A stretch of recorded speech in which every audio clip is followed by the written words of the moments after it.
கர்த்தருக்கு ஸ்தோத்திரம். பிரசங்கி புத்தகம் 11வது அதிகாரம் 1வது வசனம்.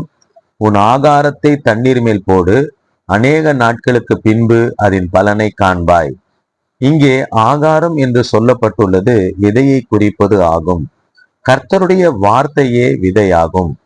தண்ணீருள்ள நிலத்தில் போடப்பட்ட விதையானது எப்படி ஏற்ற காலத்தில் முளைத்து அதற்கேற்ற பலனை தருகிறதோ அதை போல விசுவாசத்தோடு நம் உள்ளத்திலே விதைக்கப்படுகிற வார்த்தை ஆகிய விதை அதற்குண்டான ஏற்ற நாட்களுக்கு பிறகு நல்ல பலனை நமக்கு கொடுக்கும். இந்த வார்த்தையின் அடிப்படையில் ஜெபிப்போம். தகப்பனே, உமது வார்த்தையாகிய விதையை எங்கள் உள்ளத்திலே விதைப்பீராக.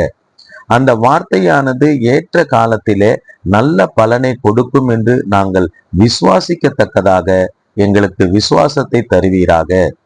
இந்த வார்த்தையை ஜெபத்தை கேட்கிற ஒவ்வொருவரும் வார்த்தையாகிய விதையை தங்கள் உள்ளங்களிலே விதைக்கட்டும், ஏற்ற பலனை பெற்றுக்கொள்ளட்டும். இயேசு கிறிஸ்துவின் இனிதான நாமத்தில் ஜெபிக்கிறேன் தகப்பனே. ஆமேன், ஆமேன், ஆமேன். God bless you all. கர்த்தர் உங்கள் எல்லோரையும் ஆசீர்வதிப்பார்.